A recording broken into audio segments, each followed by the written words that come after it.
안녕하세요. 금천구 치매안심센터 부센터장 박지영입니다. 지난 시간에 선생님들께서 오래 기다리셨다는 얘기를 들었습니다. 진심으로 사과 말씀드리겠습니다. 선생님들 귀한 시간을 제가 그렇게 많이 소진하게 돼서 너무너무 죄송하고요. 앞으로 이제 또 교육이나 이런 일이 있으면은 센터의 선생님들과 긴밀하게 서로 소통해서 앞으로는 그런 일이 없도록 하겠습니다. 어른 양해 부탁드리겠습니다. 그러면 지난 시간에 이어서 오늘은 조금 더 세부적으로 지난 시간을 대략적인 치매에 대한 선생님들이 아는 시간이었다면 이번에는 이 시간은 치매에 대해서 조금 더 심도 있는 시간이 될 수 있도록 해보겠습니다. 그러면 이제 선생님들 지난 시간에 치매에 대해서 굉장히 부정적인 의미를 가지고 있다. 그런 얘기를 전반적으로 해주셨습니다. 그러면 치매는 우리가 왜 관심을 가져야 되는지를 한번 보면은요. 지난 시간에도 제가 치매 유병률에 대해서 말씀을 드렸었죠. 60세 이상에서는 대략 30%의 유병률이 있다. 그러면 이제 60세 이상은 10% 말씀드렸죠. 10%였다. 그러면은 우리가 70세는 30%. 예를 들어서 이제 80세가 됐다. 그러면 저희가 50% 이상의 치매 유병률이 있을 것으로 예상된다라고 말씀을 드렸어요. 그러면 현재 우리가 왜 치매에 대해서 관심을 가져야 되는지는 여기 이제 이 슬라이드에서 바로 나타나겠죠. 왜냐하면 우리나라 어르신 10명 중에 1명이 치매로 우리가 진단이 되어 있는 상태고요. 그래서 이런 계속 무관심이 지속이 되면은 치매로 우리가 진단되는 데까지 기간이 여기에는 2.5년이라고 했었는데요. 더 앞당겨질 수도 있습니다. 그래서 적극적인 치료와 함께 대처가 필요한 것이 우리가 치매에 대해서 관심을 가져야 되는 이유이고요. 그래서 치매는 더 이상 노인의 문제가 아니고 우리 모두의 문제라는 이런 큰 명제를 가지고 오늘 이 시간을 한번 만들어 가보겠습니다.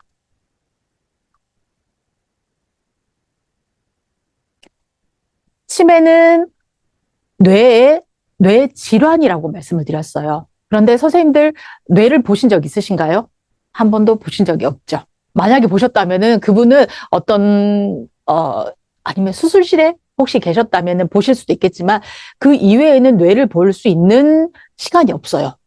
그래서 우리는 제가 지난 시간에도 간략하게 잠깐 말씀을 드렸는데요. 뇌의 영역에는 여러 가지 영역이 있습니다. 눈에 보이진 않지만 이 앞에를 저희가 전두엽이라고 얘기를 해요. 그런데 이 전두엽의 기능은요, 우리 뇌의 총사령관이라고 생각하시면 됩니다. 여기에서는요, 어떤 계획을 하고요. 그리고 이 모든 거를 다 모아서 집행을 합니다. 그리고 문제 해결을 하고요. 그리고 추상적인 사고를 하는 것이 전두엽입니다. 그리고 무언가를 집중하기 위해서는 전두엽이 일단 지시를 내려야 돼요. 그리고 전두엽이 앞에다 우리가 두정엽이 위에예요. 여기에는 오른쪽 왼쪽이 있겠죠. 전두엽은 앞이라고 생각하시면 오른쪽 왼쪽이 따로 분리가 안 돼요. 그런데 두정엽은 왼쪽 오른쪽이 있어요. 그런데 왼쪽에서는 계산이나 좌우를 구별을 해야 되고요. 오른쪽은 시공간 감각을 담당을 합니다. 그리고 우리가 두정엽을 받고요. 그 다음 후두엽. 우리 뇌의 뒤쪽은요. 눈은 앞에 있지만 눈에 이런 망막이 맺히는 상은 후두엽에서 담당을 합니다. 그래서 시각 영역이고요. 그리고 망막을 통해서 전기 신호를 받습니다. 물건의 색깔을 구별할 수 있습니다. 왜냐하면 시각과 관련되어 있기 때문에. 자, 후두엽을 했습니다. 그 다음 측두엽, 양쪽입니다. 여기는 또 오른쪽 왼쪽이 있겠죠. 특히 왼쪽은요. 언어를 기억하고 이름, 그리고 이름을 저장하고 언어를 이해합니다. 예를 들어서 우리 측두엽 왼쪽에 장애가 있다. 그러면 언어를 이해하는 데 문제가 상당히 생길 수 있습니다. 그 다음 오른쪽은 시공간 기억을 하고요. 모양을 저장합니다. 그리고 전체 지금은 대뇌였었고요. 대뇌 밑에 있는 소뇌가 있어요. 근데 이 소뇌는 또 어떤 역할을 하냐면요. 예를 들어서 소뇌에 문제가 있으신 분이 있으면은 앞에 줄을 하나 그어 놓습니다. 그어 놓고 그분에게 서서 양팔을 벌리라고 하고 걸어보라고 하면요. 잘 못 걸어요. 손에 문제가 있을 때. 그 말은 손에는 균형 감각에 굉장히 지대한 영향을 미친다. 그렇게 해서 또 여기에 하나 술을 드시게 되면요, 손의 위축 증상이 나와요. 그래서 균형을 잘 못 맞추고, 그래서 술 드시면 이렇게 비틀비틀하는 경향이 있죠. 그래서 뇌에 이런 여러 가지 경향이 있는데요. 제가 지난 시간에 선생님들께서 저한테 레이저 쏴달라고 말씀드렸어요. 그래서 반을 해서 버렸을 때 변연계, 우리가 이 림빅 시스템이라고 하는데요. 이 지금 여기 약간 녹색빛 나는 거 보이시죠? 이 부분이에요. 제가 좀 전에 선생님들께서 측두엽 했을 때 우리가 언어를 저장하고 이 기능을 하는 게 여기에 해부라는 게 있습니다. 해부에서 대부분 어떤 기억이 들어가는 토터예요. 그래서 의미로 어떤 기억이 들어가면은 의미로 저장이 돼서 장기 기억으로 가게 되는데요. 해마에 문제가 생기면은요, 이 기억이 안으로 들어갈 수가 없습니다. 그리고 안에 장기 기억이 저장되어 있던 것이 해마에 문제가 생기면은요, 밖으로 나올 수가 없습니다. 그런데 대부분 치매 초기에는요, 이 해마의 위축이 많이 와요. 그래서 해마와 그다음 여기 전두엽에 어떤 좀 질환이 많이 생기기 때문에 그걸 다른 말로 전두 측두엽 치매라고 얘기를 해요. 그래서 기억을 잘 못하게 되고요. 그리고 성격에 장애가 오고 판단을 못하게 되고 추상적인 사고를 못하게 되는 그런 증상들이 나타날 수가 있습니다. 그래서 선생님들께 제가 지난 시간에도 간략하게 말씀을 드렸지만 뇌를 연구하는 연구자들이 굉장히 많지만요. 뇌의 진화론을 주장하는 뇌 과학자들은 뇌는 이렇게 세 개의 부분으로 우리가 뇌가 진화했다고 얘기를 하고 있습니다. 맨 처음에는 연수 부분, 하충류의 뇌라고 하는데요. 숨을 쉬고 그다음 우리가 이제 피가 돌고 호흡을 하는 이런 아주 생명에 지대한 영향을 미치는 이 영역이 그다음 발달하는 것이 그다음 이모션, 감정, 포유류의 뇌입니다. 지금 앞에서 우리가 보신 이 변연계 부분이에요. 변연계 부분은요, 우리가 여기서 보이시는 포유류의 뇌인데 여기에서는 감정을 담당합니다. 그리고 이 감정이 계속 우리가 이제 진화론에 의하면은 변연계가 계속 발달을 해서 대뇌 피질, 인간의 뇌로 발달했다라고 얘기를 하는데요. 그러면 이제 앞에서 말씀드린 이렇게 대뇌가 발달해서 대뇌 피질 전두엽, 두정엽, 후두엽, 측두엽 이렇게 소뇌까지 이렇게 우리가 대뇌가 발달했다라는 것으로 봤을 때는요.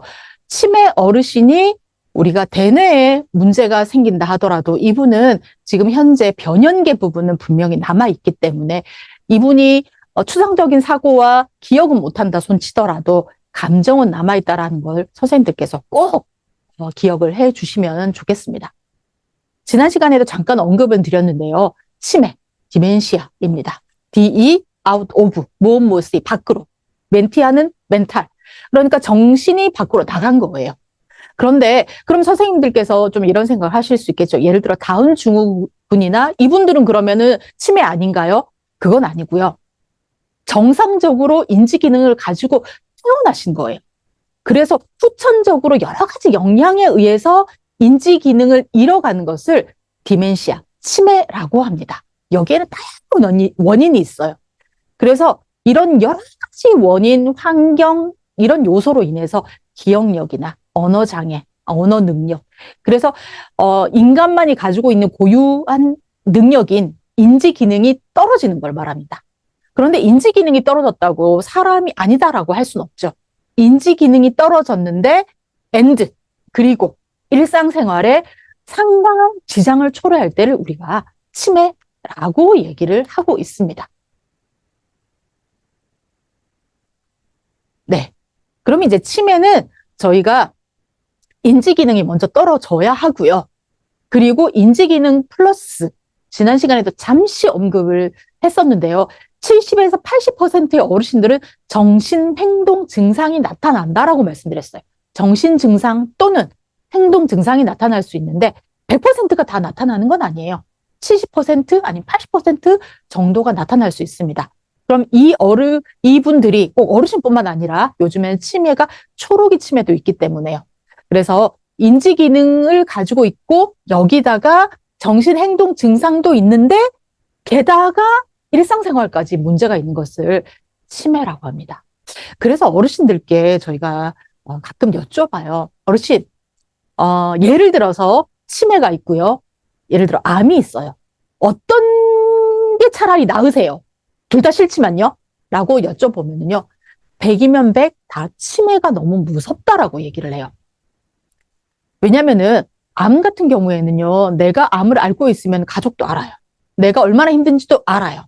그런데 치매는요. 치매를 초기에 앓게 되면은 본인도 알고 가족도 알지만 치매가 계속 진행이 되면은 본인은 잘 모르게 됩니다. 그러면 이 모든 부양 부담은 온전히 가족의 몫이에요. 그런 모습들을 우리 어르신들께서 굉장히 많이 보셨기 때문에 나는 정말 치매는 걸리지 말아야지라는 얘기를 굉장히 많이 하십니다. 그래서 치매는, 그러면 이제 우리는 알아야 되겠죠. 치매는 뇌의 질환이라고, 증후군이라고 말씀을 드렸어요. 그리고 기억력이 심하게 떨어지는 병이고요. 기억력뿐만 아니라 판단하기, 말하기, 알아맞추기, 미리 준비하는 이런 추상적인 이런 기획, 계획, 이런 기능들이 떨어지고 일상생활이 망가지는 것이 치매다라고 말씀드렸고요. 예전에는 저희가 노망이라는 얘기를 많이 했었어요. 아, 노망 들었네. 이런 얘기를. 인지기능이 떨어졌던 행동들. 그리고 이것으로 인해서 헛소리를 한다. 이게 다른 말로 정신행동 증상이었습니다. 그래서 사람이면 어른이면 마땅히 할 일을 못한다. 그래서 어린이처럼 된다. 일상생활이 이제 상당한 지장을 초래한다라고 했을 때 치매라고 얘기를 하고요. 그래서 치매는 여러 가지 원인이 있지만 가장 큰 원인은요. 연령과 성별과 학력입니다. 그러면은 연령이 많다고 100%다 치매에 걸리나요? 라고 저한테 여쭤보신다면 그렇진 않아요. 근데 아주 큰 확률이 있습니다. 나이가 많이 들면 들수록 치매에 걸릴 확률이 계속 높아지겠죠. 성별도 지난번에 말씀드렸었고요. 그리고 유전적인 요인 또한 우리 직계로 예를 들어서 고혈압, 당뇨 아니면 알츠하이머에 걸린 우리 가족이 있었다? 그러면 나는 그런 유전인자를 가지고 있다라는 얘기인 거예요. 그리고 흡연을 하고 아니면 음주, 어떤 이제 건강에 좋지 않은 음식을 드신다. 이런 환경적인 요인 또한 치매에 걸릴 확률이 굉장히 높아지겠죠. 그리고 운동을 얼만큼 하느냐, 그리고 뇌혈관 질환을 가지고 있느냐, 심혈관 질환을 가지고 있느냐 또한 치매에 걸릴 확률을 높이는 요인이 될 수 있습니다. 그래서 치매를 원인 질환으로 한번 나눠봤는데요. 퇴행성 뇌질환에는요. 퇴행성이라는 말은 한마디로 오래 써서 생기는 질환이고요. 그 전 단계로 돌아갈 수 없다라고 보시면 되겠습니다. 대표적인 게 알츠하이머예요. 그리고 루이체 치매가 있습니다.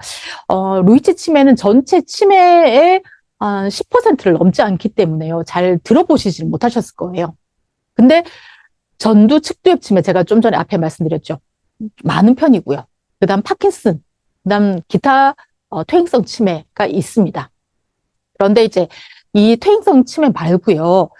혈관성 치매 들어보셨죠? 그리고 갑상선 기능 저하증으로 인한 대사성 질환이 있을 수 있고요. 그다음 아마 알코올로 인한 중독, 알코올성 치매라는 얘기도 아마 많이 들어보셨을 거예요. 그리고 우리 어르신은 예를 들어서 우울증을 심하게 앓고 있다. 그럼 꼭 치매처럼 보일 수가 있어요. 하지만 이 우울증을 치료를 하면요. 그러면 그 전 단계로 돌아갈 수 있다. 그러면은 가역적인 거죠.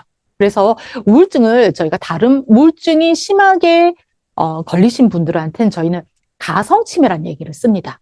한마디로 가짜 치매인 거죠. 그래서 우울증만 치료가 되면요. 치매가 나은 것처럼 보일 수가 있어요.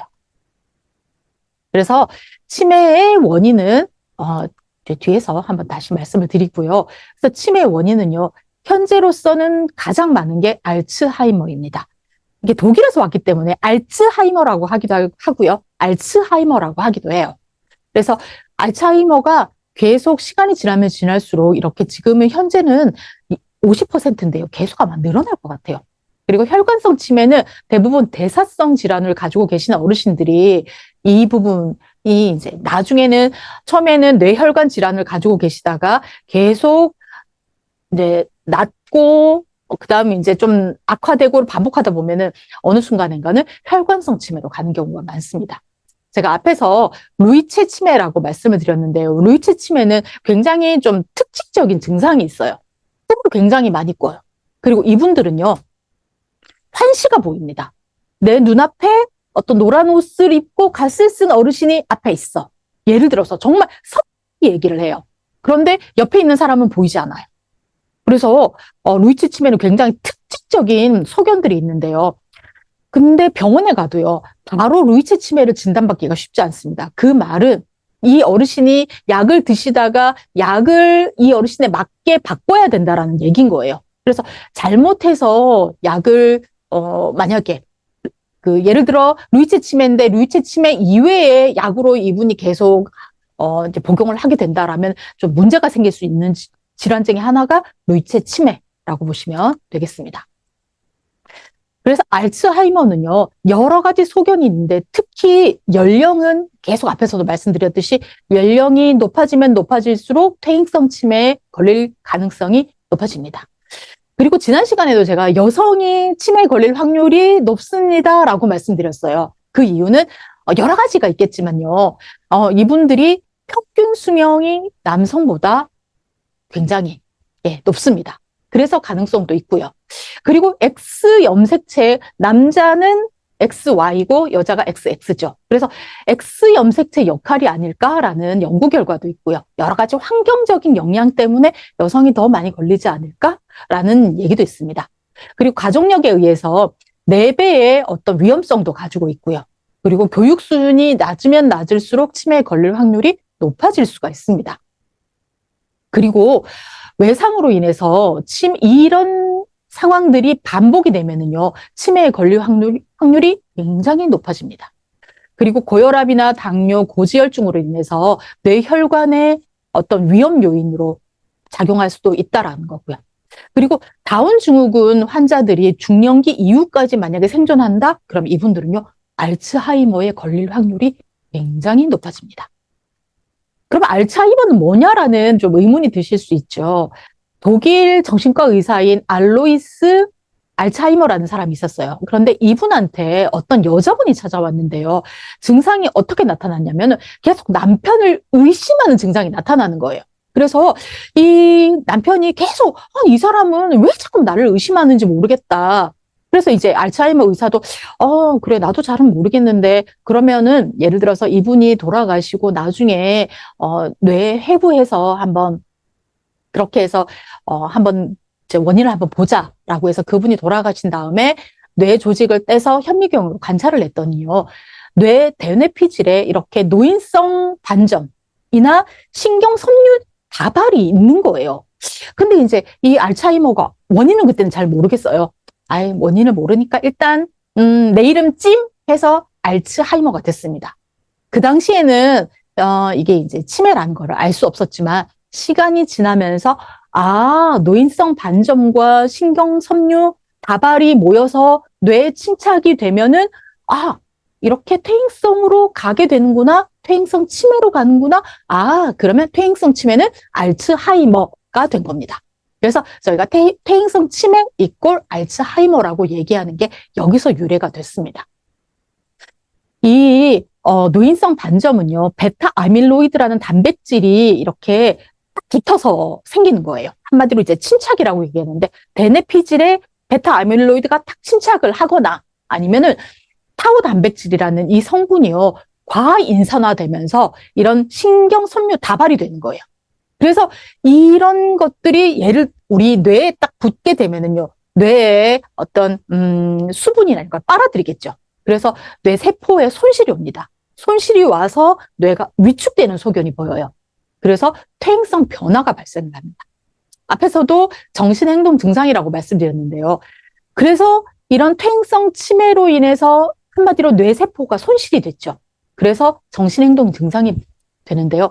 성격이 변한다던가 아니면 초조행동 아니면 우울증, 망상 여러 가지 정신행동 증상이 나타나게 됩니다. 여기에 제가 망상이라는 얘기를 넣어놨는데요. 망상이란 말은요. 다른 말로 믿음이에요. 믿음은 믿음인데 어떤 믿음이냐면요. 제가 앞에다가 형용사를 붙이겠습니다. 잘못된이에요. 잘못된 믿음이 망상이에요. 그래서 특히 우리 어르신들이요. 망상 중에서 도둑망상이 굉장히 많아요. 분명히 저 요양보호사님이 집에 오셔서 내 돈을 훔쳐갔어라고 얘기를 해요. 그런데 저희가 아무리 말로 아니에요. 그분 훔쳐가지 않았어요라고 얘기를 해도요. 절대 믿지 않습니다. 왜냐하면 믿음이니까요. 대신 잘못된 믿음이에요. 믿음을 갖고 있기 때문에 이분들은 수정이 안 돼요. 그래서 우리 치매 어르신들이 만약에 도둑망상을 가지고 계시다. 말로 이분을 교정하겠다, 수정하겠다 절대 되지 않습니다. 그럼 어떻게 된다? 예를 들어서 돈이 없어졌다고 얘기를 하면은요. 이 어르신이 직접 내가 내 손으로 돈이 있는 곳을 찾아야지 이해를 하세요. 그러면 만약에 돈이 없었다고 얘기를 하시면요. 돈을 그분이 찾을 수 있는 곳에 놔두시고 어르신이 가셔서 내가 내 손으로 돈이 여기 있네? 를 하셔야 돼요. 그렇게 해서 이 망상을 치료하기는 어렵겠지만 약물을 드시면은요. 좀 잦아들 수는 있습니다. 예. 그래서 이런 알츠하이머는 최근에 기억이 계속 좀 먼저 소실이 되고요. 그다음 저희가 또 선생님들께서 굉장히 또 관심이 있는 부분이 혈관성 치매겠죠. 그런데 이 혈관성 치매는요. 맨 처음에는 고혈압이나 당뇨, 심장질환 이런 여러 가지 대사성 질환으로 생길 수가 있습니다. 그런데 이 중에서 고혈압이 가장 큰 위험 요인이 돼요. 왜냐면은요. 고혈압으로 혹시 약을 드시지 않는다면요. 혈관벽이 굉장히 두꺼워져요. 대신 두꺼워지면서 좁아집니다. 그래서 나중에는 뇌혈관이 터진다거나 막힌다거나 이렇게 해서 뇌경색, 뇌출혈로 인해서 이 치료와 그다음 우리가 이제 계속 악화가 반복되면서 나중에는 혈관성 치매로 갈 수밖에 없는 건데요. 혈관성 치매와 퇴행성 치매의 아주 극명한 차이는 뭐냐면요. 혈관성 치매는요. 이 나빠지는 정도가 좋았다가 나빠져. 계단식으로 나빠져요. 그런데 우리 이 퇴행성 치매는요. 아주 나빠져. 나빠지는데 그냥 우리가 인지하지 못할 정도로 서서히 나빠지기 때문에 이분이 어느 순간 시간이 오래 지난 다음에 이분이 나빠졌다라고 인지할 수 있지만 혈관성 치매는요. 이 좋았다가 나빠졌다가를 반복하지만 나중에 이분이 거의 중기 이후가 되면요. 퇴행성 치매나 혈관성 치매나 거의 비슷하게 된다라고 보시면 됩니다. 초기에는 혈관성 치매는 계단식으로 나빠지고 퇴행성 치매는 계속 꾸준히 나빠진다라는 그런 차이가 있다라는 걸 보시면 되겠고요. 그래서 치매의 증상은 첫 번째는 기억력이 떨어지고요. 그 다음 우리가 판단, 그 다음 수행 능력이 떨어집니다. 그리고 인간만이 할 수 있는 계산이라든지 언어 장애가 나타나고요. 그리고 정신행동 증상인 감정 및 행동의 변화가 올 수 있다라고 보시면 되고요. 딱 이제 우리가 건강한 뇌와 알츠하이머를 비교하니까 굉장히 이제 바로 표시가 나시죠.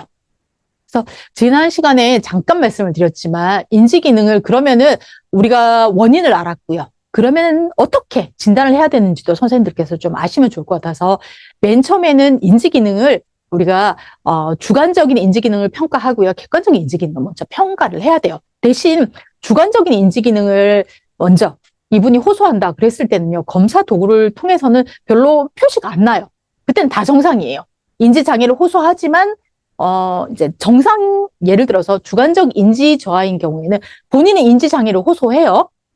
근데 검사를 하면은 나타나지 않아요. 일상생활에도 문제는 없어요. 그런데 경도 인지 장애가 되면요. 내가 인지 장애도 호소하고 검사를 하면 나타납니다. 하지만 이때도 일상생활에는 문제는 아직은 없습니다. 그리고 더 계속 진행이 됩니다. 치매로 진단이 되게 하려면요. 인지 장애도 호소하고 검사상에도 문제가 있고 일상생활에도 상당한 문제가 초래된다. 치매라는 이제 진단이 나오게 되는데요. 예를 들어서 우리가 치매로 진단하기 위해서는 여러 가지 이 원인, 우리가 알츠하이머 앞에서 보셨죠? 그 다음 혈관성 치매 보셨어요. 그러면 이 원인 질환을 일단 알아야 되기 때문에 거기에 맞는 치료를 하기 위해서는요. 여러 신경학적인 검사를 먼저 문답식으로 먼저 하시고요. 혈액 검사, 뇌 영상 검사, 그리고 우울증 검사를 통해서 검사를 원인을 일단 파악을 하고 그다음 이제 중증도의 평가를 하고, 그다음 이분이 정신행동 증상에 대한 평가를 통해서 약물이 이제 나가게 되겠죠. 자, 이 부분은 이제 지난 시간에 했었었고요. 그러면 우리가 선생님들께서 굉장히 또 궁금하신 것들이 있습니다. 치매에 대한 오해를 좀 가지고 계세요. 노인이면은 누구나 치매에 걸린다? 그렇지 않습니다. 치매는 노인에게만 생긴다? 그렇지 않죠. 제가 앞에서 초록이 치매라고 말씀을 드렸죠. 초록이. 정말 빨리 나이 든다. 그러니까 50세에서 한 60세 전에 치매에 걸리는 분들을 저희가 초록이 치매라고 얘기해요. 요즘에는요, 초록이 치매도 전체의 한 1% 정도는 초록이 치매에 걸린다고 볼 수 있습니다. 그리고 치매는 알츠하이머와 같은 말은 아니죠. 치매는 우리가 퇴행성 치매가 있고 여러 가지 치매가 있었고요. 그 다음 혈관성 치매도 있다. 그리고 치매 환자는 위험하다. 그렇지 않습니다. 그래서 요런 선생님들께서 가지고 계신 오해를 조금만 좀 풀어주시고요. 그다음 치매의 이제 일반적 특성이 있습니다. 제가 치매는 얼굴 생김 모든 사람이 다 다르다라고 말씀드렸는데 그래도 일반적인 특성이 있을 수 있겠죠. 치매로 진단이 되시면은요, 물건 간수를 잘 못할 수가 있고요. 그리고 70에서 80%가 정신행동 증상이 나타났기 때문에 이분들이 기분이나 행동의 변화가 올 수 있고요. 그래서 성격의 변화도 올 수 있습니다. 그리고 우리 어르신들은 우울증을 좀 동반하는 경우가 많기 때문에요. 자발성이 감소되는 경우도 있습니다. 그래서 그러면 우리는 치매 어르신들을 이분들에 대해서 우리가 어떻게 해야 되느냐. 일단은요, 이분의 현재 상태가 어떤지 일단은 좀 지켜봐 주시고요. 여유를 갖고 응대를 해 주십시오. 그리고 말을 걸 때는요, 눈앞에서 눈을 보고 또박또박 짧은 단어로 해서, 짧은 문장으로 해서 이 어르신과 대화를 해주시고요. 그래서 우리 어르신들께 먼저 얘기를 하실 때는 한 번에 한 가지의 이런 아이디어만 좀 제공을 해주셔야 돼요. 그래서 지난 시간에도 제가 말씀드렸듯이 열린 질문을 하지 마시고요. 닫힌 질문으로 해서 어르신이 둘 중에 고를 수 있거나 그렇게 해서 당황하지 않는 상황을 좀 만들어 주셔야 되고요. 그리고 우리 이런 얘기도 있잖아요. 칭찬은 코끼리도 춤추게 한다. 자주 이 어르신의 한 행동에 대해서 칭찬을 많이 해주십시오. 그래서 어르신께서 배고파, 밥 줘! 이렇게 하면은요, 우리가 부정적으로 맞받아치는 것이 아니고요. 아, 배고프세요. 우리 먹을 것을 한번 찾아볼까요? 이렇게 좀 긍정적인 답변을 주시는 것 또한 굉장히 중요합니다. 그래서 저희가 그러면 우리 어르신과 어떻게 의사소통을 해야 되느냐 굉장히 중요합니다. 일단은 의사소통을 하기 위해서는요, 먼저 주변 소음을 좀 줄여주셔야 돼요. 그리고 만약에 어르신이 귀가 안 좋거나 눈이 안 보인다. 그러면은 보조도구를 꼭 사용을 해주시고요. 내가 지난번에 소개를 했는데도 매번 이제 본인 소개를 좀 해주시고요. 그리고 의사소통 전에 집중력을 갖기 위해서 조금 눈 마주치거나 이런 행동을 좀 해주시고요. 네. 그리고 짧은 단어로 좀 대화를 해주시는 게 필요할 것 같습니다. 예, 치매 노인과 의사소통하는 방법 다시 이어서 말씀드리겠습니다. 의미를 전달하기 위해서는 어떤 시청각 자료를 활용하면 좋겠죠. 그리고 필요하면 같은 단어를 사용해서 말하는 것을 반복하는 것도 좋습니다. 그리고 정확한 시간을 사용하는 것보다는 때와 관련된 용어를 사용하는 게 낫겠죠. 며칠, 몇 시보다는 밥 먹을 때, 잠잘 시간, 이렇게 이런 용어를 사용하는 게 조금 어르신하고 소통하는 게 더 나을 수도 있고요. 그리고 비언어적인 의사소통이 굉장히 중요합니다. 웃고 있거나 나는 어르신의 얘기를 듣고 있어요. 끄덕끄덕. 예, 아니면은 가볍게 이렇게 격려, 이렇게 톡톡 약간 손을 만지는 게 아니고요. 톡 이렇게 치는 것처럼 가볍게 격려하는 것도 굉장히 중요하겠고요. 그리고 좀 톤을 낮게, 그리고 억양을 부드럽게 하는 것도 중요합니다. 그리고 간단한 말, 단순한 문장 계속 제가 반복하고 있습니다. 그리고 질문을 연이어서 하는 게 아니고요. 필요할 때 대답을 하는데 힌트를 주시는 거예요.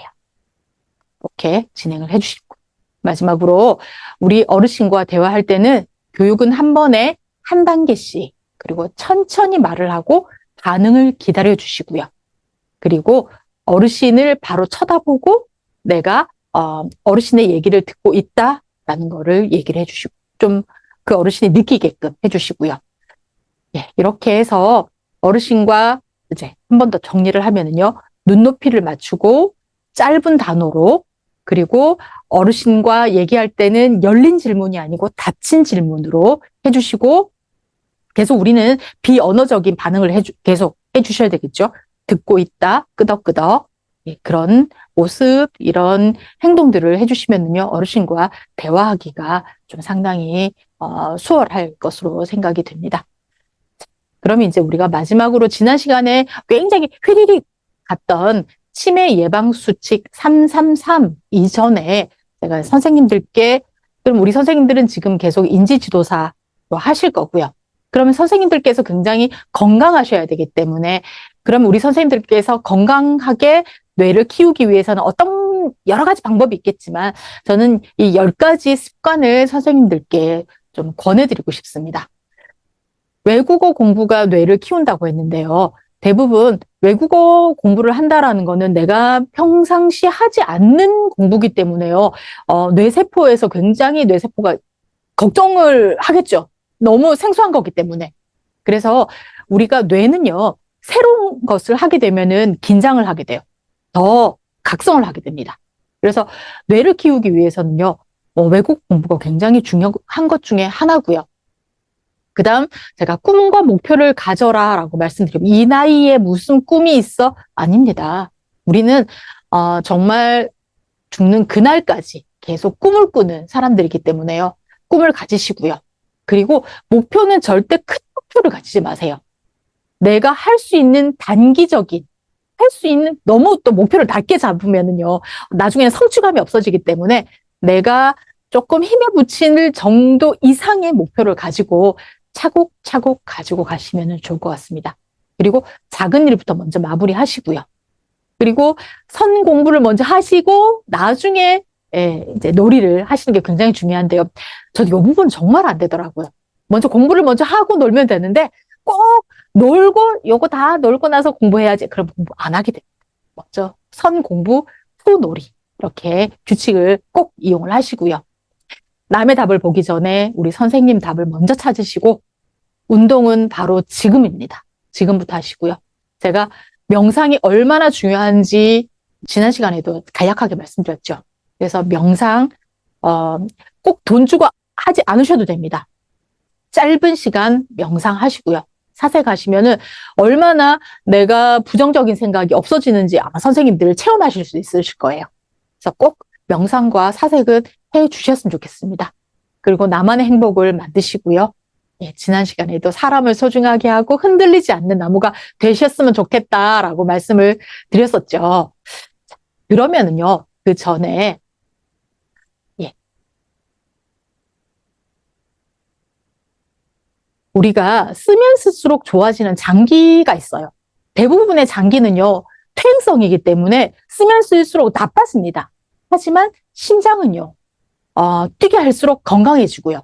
뼈는 많이 내가 정말 부하를 느끼고 운동할수록 골밀도가 높아집니다. 그리고 뇌의 가소성이라고 말씀드렸어요. 쓰면 쓸수록 좋아지는 것은 무엇보다 뇌예요. 왜냐하면은 내가 안 쓰면은요, 뇌세포는 죽는다고 말씀드렸어요. 그런데 계속 쓰면은요, 연결성이 좋아집니다. 그래서 뇌는 쓰면 쓸수록 좋아집니다. 정말 선생님들 못 믿으시겠으면은요, 한번 꼭 해보시기 바랍니다. 나의 뇌를 한번 써보셨을 때 내가 얼만큼 이 뇌의 기능이 좋아지는지 꼭 한번 선생님들이 해보셔야 우리 어르신들께도 그래, 뇌는 정말 쓰면 쓸수록 좋아집니다라고 이런 말씀을 강력하게 하실 수가 있어요. 그래서 333, 그 첫 번째, 3가지는 즐기면서 하시는데요. 일주일에 3번 이상, 30분 이상 꼭 운동을 하십시오. 우리가 연구 결과에서요, 이 운동을 하지 않았을 때는 전체 우리 치매 13% 이상이 발병하더라라는 연구 결과가 있습니다. 그래서 이 운동은 무엇보다 중요하고요. 그다음 생선과 채소, 요즘에 이제 생선 채소값 굉장히 많이 올랐죠. 그래서 이 부분이 어렵긴 하지만 그래도 좋은 음식을 많이 찾아서 드시는 거는 이 연구 결과에서 계속 나오고 있어요. 그래서 계속 좋은 채소와 과일을 드시는 분들은 치매 확률이 30%나 낮아진다라는 연구 결과가 있으니까요. 꼭 좋은 음식 챙겨서 드시고요. 그리고 저는 선생님들 운동하시는 거 정말 굉장히 의지가 필요한 거 맞아요. 좋은 음식 찾아 드시는 것도요. 돈도 있어야 되지만 의지도 있어야 됩니다. 그런데 여기에서요. 가장 의지가 정말 의지 뿜뿜 필요한 거는 독서예요. 틈날 때마다 책이나 신문 읽으시고요. 글쓰기를 한번 해보십시오. 인지장애 위험이요. 5분의 1은 낮아집니다. 꼭 하셔야 돼요. 왜냐하면 뇌세포는요. 쓰지 않으면 죽습니다. 그래서 선생님들께서 지금부터라도 열심히 읽고 쓰고 쓰기가 힘들다. 그러면 읽기라도 꼭 해보시기 바랍니다. 그런데 어떤 책을 읽느냐, 내가 뭐를 하느냐 굉장히 중요한데요. 너무 즐거운 거는요. 이렇게 인지기능 개선에 별로 도움이 되지 않아요. 그러면은 선생님들이 가지고 계신 어떤 선생님들 수준보다 살짝 높은 그 정도의 어떤 책을 좀 가지고 읽으시면은 인지기능 개선에 충분히 도움이 될 수 있습니다. 세 가지는 꼭 참으셔야 되는데요. 술은 3잔 이상은 마시지도 권하지도 마시기 바랍니다. 술이 우리가 1잔 정도는 뇌 혈관을 확장시켜서요. 혈관 기능에 좋을 수가 있어요. 그런데 이렇게 3잔 이상이 되면은요. 절대 우리 인지 기능에 도움이 되지 않습니다. 그리고 특히 우리 어르신인 경우에는요. 이렇게 중년기 이후에 술을 마시게 되면은 인지 장애를 보일 확률이 2.6배나 높아진다는 연구 결과가 있습니다. 꼭 술은 좀 권하지도 마시지도 말아주시고요. 그 두 번째는 담배는 피지 않아야 된다라고 말씀을 드리고 싶은데요. 왜냐하면은 담배는 혈관을 수축을 시켜요. 그래서 담배는 좀 적게 피우세요가 아니고요. 아예 피지 않으셨으면 좋겠다라고 말씀드리고 싶은데 여기에 또 조건이 있습니다. 예를 들어서 담배를 끊는 게 너무너무 스트레스다. 그러면 스트레스를 제가 가장 우리 뇌 중에 공격하는 게 측두엽이라고 말씀드렸어요. 측두엽. 그러면 담배를 끊기 위해서 스트레스를 받아서 측두엽이 공격받는 게 우선이냐? 담배를 끊어서 혈관 수축을 막는 게 우선이냐? 저는요, 우리 어르신들께는 스트레스가 더 큰 비중을, 치매나 인지장애의 비중을 차지한다고 생각을 합니다. 권해는 드리되 판단은 본인이 하셔야 되는 거예요. 그래서 담배는 피지 않았으면 좋겠지만 그걸로 인해서 스트레스를 받는 건 결코 좋은 게 아니다라고 말씀드리고 싶고요. 아까 전에도 뇌는 절대 손상을 입지 않아야 된다라고 말씀드렸어요. 그래서 뇌 손상 입지 않게끔 보호 장구를 철저히 하고 운동을 하시기 바랍니다. 그리고 3가지는 꼭 챙겨주시는데요. 건강검진을 가능하면 정기적으로 받아주시고요. 우리가 혈관성 치매의 가장 큰 원인이 고혈압이라고 말씀드렸어요. 그래서 고혈압이나 당뇨, 비만을 예방하기 위해서는 혈압 관리해야 되겠죠. 혈당 관리해야 됩니다. 콜레스테롤을 정기적으로 체크해 주시기 바라겠습니다. 그리고 이 사회적인 관계 굉장히 중요합니다. 가족, 친구 자주 만나시고요. 그리고 우리 선생님들께서 우리 어르신들께도 예를 들어 우울증을 가지고 계시다. 그러면 집 밖을 꼭 나와야 된다라고 얘기를 해주시고요. 다른 사람과 계속 이런 사회적인 관계가 치매 예방을 위해서는 무엇보다 중요합니다. 한 달에 한 번 친척이나 친구, 이웃을 만나면은 치매에 걸릴 확률이 5분의 1이나 낮아진다라는 이런 통계 자료가 있습니다. 그리고 우리 어르신들께는 1년에 한 번씩 꼭꼭 치매 안심센터에서 검진을 받으시라고 꼭 말씀을 해 주시고요. 예, 원래는 선생님들과 이렇게 같은 자리에 있으면은 질문 받고 이런 시간을 가졌으면 좋겠는데요. 그래도 제가 치매 안심센터에 있으니까요. 치매에 관련돼서 궁금하신 사항이 있으시면은 언제든지 전화를 주십시오. 그래서 선생님들과 자주자주 뵙는 저희 또 우리 인지 지도사 선생님이 되시면서 저희하고 끈끈한 이런 사회적인 관계를 유지할 수 있는 자리가 됐으면 좋겠습니다. 네, 선생님 긴 시간 동안 수고 많으셨습니다. 감사합니다.